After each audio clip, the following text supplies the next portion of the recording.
Aujourd'hui, dans notre café matinal, je te partage un de mes secrets. À tantôt!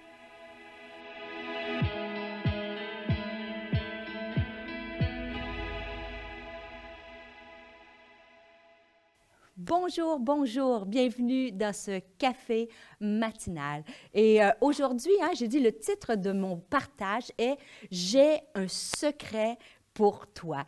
Au cours de ce temps passé ensemble, j'aimerais te partager un de mes secrets.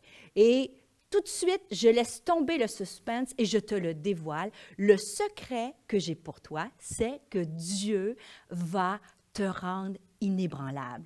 Et ça fait un peu rigoler parce que lorsqu'on dit « Toi, Stéphanie, tu crois ça, que Dieu peut te rendre inébranlable? » Et la réponse est oui.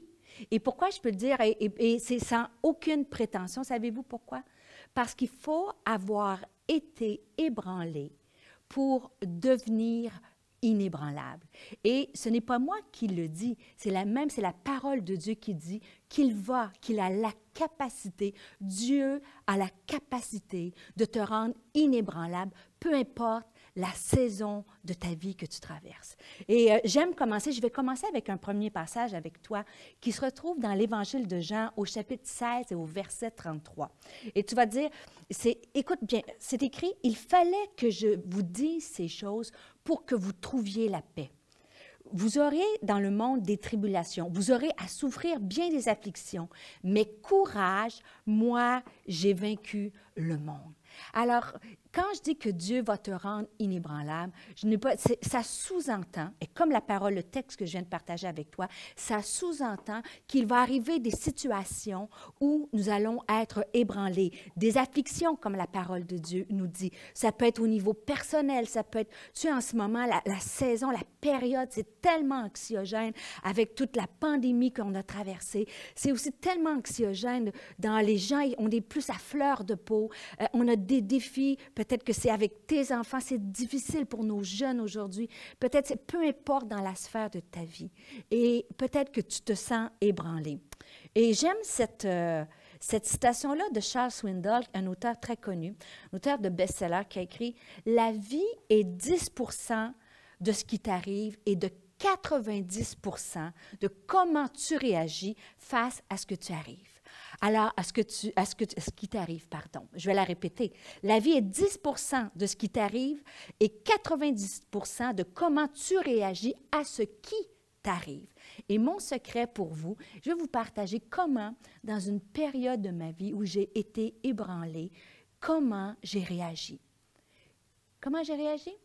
Je me suis accrochée à un verset de la parole de Dieu, à une promesse, et je me la suis répétée, je l'ai méditée, je l'ai déclarée, je l'ai proclamée. Et je peux vous dire que Dieu a accompli sa parole. Et ce texte-là se trouve dans 1 Pierre, chapitre 5, au verset 10. La Bible nous dit, « Le Dieu de toute grâce, qui vous a appelé en Jésus-Christ à sa gloire éternelle, après que vous aurez souffert un peu de temps, vous perfectionnera lui-même, vous affermira, vous fortifiera, vous rendra inébranlable. » Et ce texte-là, je l'ai saisi par la foi.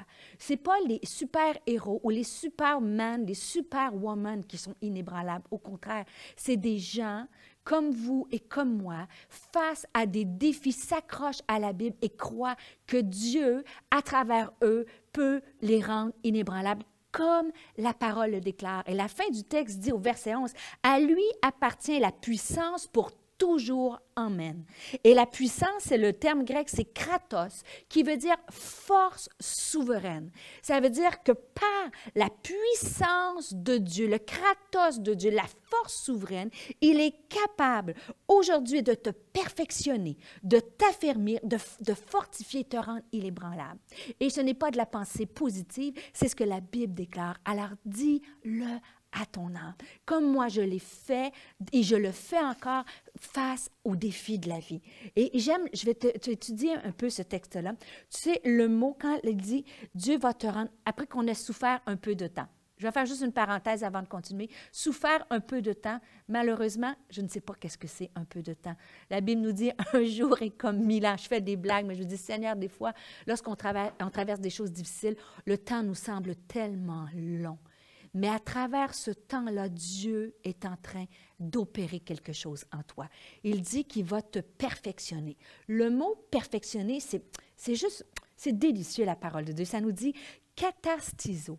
Katarstizo, ça veut dire raccommoder en grec, ça veut dire réparer. Tu sais, c'est le même mot qui a été utilisé dans l'Évangile de Matthieu lorsque ils sont allés, les frères, deux frères, Jacques et le fils de Zébédée et Jean, son frère, qui étaient dans la barque, Jacques et Jean étaient dans la barque et ils ont lancé leur filet. Et lorsqu'ils ont ramené le filet était percé.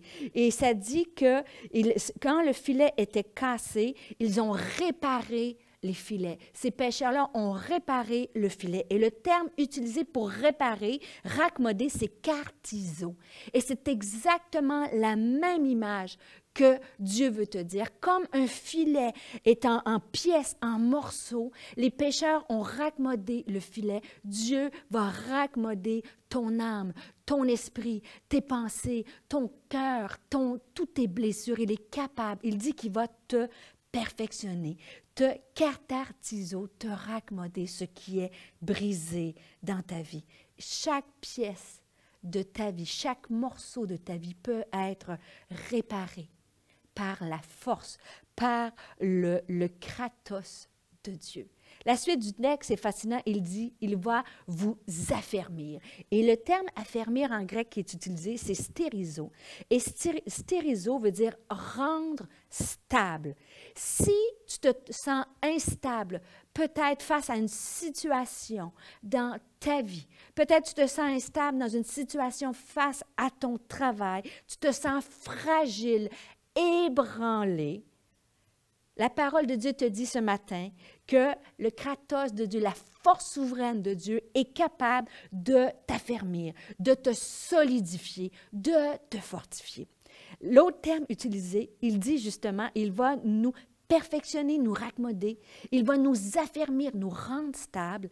Troisièmement, il va nous fortifier. Et le terme grec, c'est sténo, et ça veut dire rendre fort. C'est un terme utilisé pour les athlètes lorsqu'on parle de musculation, mais sténo fait particulièrement réfère à l'âme. C'est comme si Dieu te dit, je suis capable de te rendre fort au niveau de ton âme, de ta foi, ton muscle spirituel, afin de te rendre inébranlable. Alors aujourd'hui, sténo, Dieu veut développer, alors que tu traverses une épreuve, alors que vous avez souffert un peu de temps, il est en train de te raccommoder durant cette période-là. Il est en train de te rendre stable, il est en train de te rendre fort, de développer ta musculation spirituelle. Et finalement, comme le texte le dit, il est en train de te rendre inébranlable. Le terme inébranlable en grec, c'est témélio, qui signifie poser un fondement. On retrouve encore là ce même mot en grec dans l'Évangile de Matthieu. Tu sais, lorsque il parle de la maison, lorsqu'elle est construite sur le roc, la fondation, elle est inébranlable, elle est témélio, lorsque le vent souffle, lorsque la pluie tombe, lorsque les éléments se déchaînent, témélio, Dieu te rend stable. C'est la même chose lorsqu'il, comme j'ai dit dans l'Évangile de Matthieu, lorsqu'il parle de cette maison-là. Alors, témélio, Dieu est capable aujourd'hui de te donner une fondation inébranlable, peu importe, et répète-la à ton âme, peu importe les situations de ta vie. Et pourquoi je peux le dire avec une pleine conviction? Parce que Dieu l'a fait dans ma vie. Il l'a fait à un moment où je passais vraiment des défis au niveau ministériel, des défis au niveau de ma santé, au niveau de ma famille. Et c'est rare que je m'ouvre à ce point-là, mais j'avais à cœur vraiment de partager ce témoignage avec toi ce matin, parce que je crois que tu peux t'identifier à ce témoignage-là. Et si Dieu l'a fait dans ma vie, il peut et il va le faire dans la tienne. Alors, il y a quelques années de cela, J'ai été aux prises, je rentrais d'une grande conférence sur Bruxelles et j'avais travaillé vraiment fort. Et puis, lorsque je suis descendue de l'avion, mon mari est venu me chercher à l'aéroport et j'étais étourdie. J'avais des étourdissements, des nausées, des maux de tête. Ça allait vraiment pas bien. Pour vous faire une longue histoire courte, quand j'ai vu que ça passait pas après quelques semaines, je suis allée voir mon médecin. Et mon médecin était très inquiète. Ils m'ont fait passer un scan. Et juste pour te faire rire un peu, un scan au cerveau. Et lorsque la secrétaire du médecin a appelé pour me dire les résultats de mon scan, elle a dit « Madame, on n'a rien trouvé dans votre cerveau. » Alors, je dis même pas un peu de matière grise et je le dis en riant aujourd'hui, mais à cette époque-là, j'étais ébranlée parce qu'ils ont découvert une maladie qui s'appelle le mal du débarquement. Et le médecin m'a interdit de voyager pendant plusieurs mois. Et c'était tellement, ma pression était élevée et j'étais en arrêt de travail complet pendant 8 mois. Et ce fut un des pires moments de ma vie. La première semaine d'arrêt de maladie, j'ai tout essayé, j'ai lavé les fenêtres, j'étais pas capable de m'arrêter, mais j'étais physiquement épuisée. Et c'est à ce moment-là où j'ai lâché prise à Dieu. Et tu sais, moi, ma vie, c'était de voyager. Et encore aujourd'hui, je prends l'avion, je voyage beaucoup. Et je me disais, Seigneur, pourquoi j'aurais pu avoir le diabète, j'aurais pu avoir n'importe quoi? Pourquoi m'empêcher de voyager? Mais Dieu savait toutes choses. Et au même moment où j'étais en arrêt de maladie, je vivais un défi dans ma famille, sans aller dans les détails familiales. Mais Dieu savait que je devais être là. Et dans ce moment-là, j'ai pu intervenir dans la vie d'un de mes enfants et j'ai pu prendre du temps dans la présence de Dieu. Et comme je l'ai dit, mon secret, réclamer par la force de Dieu, que Dieu vienne me fortifier dans cette tempête-là. Et la plus belle chose, c'est qu'à travers ce moment-là, Dieu l'a vraiment fait. Il a raccommodé ce qui était brisé dans mon cœur. Il m'a rendu stable alors que j'étais déstabilisée au niveau du travail, au niveau de ma famille. Il m'a donné des forces. Et même à travers ce moment-là, par la suite, c'est de ce moment-là que ce livre inébranlable a été écrit. Et loin d'être prétentieux, ce livre est le témoignage d'une femme ébranlée, que Dieu a donné la force dans son âme. Et je vais conclure pour te dire comment les clins d'œil de Dieu. Alors que j'ai traversé cette période difficile et que Dieu est venu me fortifier, je suis allée pour une grande conférence en France, événementielle, pour ne pas la nommer. Et c'est une conférence que je vais chaque année. Je connais bien les femmes. Et j'étais allée, et lorsque j'ai terminé d'apporter la parole, et tu sais, je luttais encore avec toutes ces choses-là, mais Dieu m'avait donné la paix dans mon âme. Et quand je suis descendue de l'estrade, il y a une femme qui est venue me voir, les larmes aux yeux. Elle me regarde, elle me dit, « Vous, Stéphanie, là, on voit que vous êtes une femme inébranlable. » Je lui ai dit, « Merci beaucoup, mais je sers un Dieu qui est inébranlable, qui est capable de nous rendre inébranlables. » Et pour moi, ça a été un témoignage qu'alors, au moment où j'étais le plus ébranlée de ma vie, et que je me suis accrochée à sa parole, à ce verset-là, 1 Pierre 5, 10, qu'il a fortifié mon âme et que cela a porté un fruit. Alors, je suis loin de me dire une femme inébranlable, mais je sais une chose, que par la grâce de Dieu, Dieu est capable de me rendre inébranlable à travers les différentes saisons de ma vie. Alors, accroche-toi et rappelle à ton âme, rappelle-toi ce secret. Dieu va te rendre inébranlable.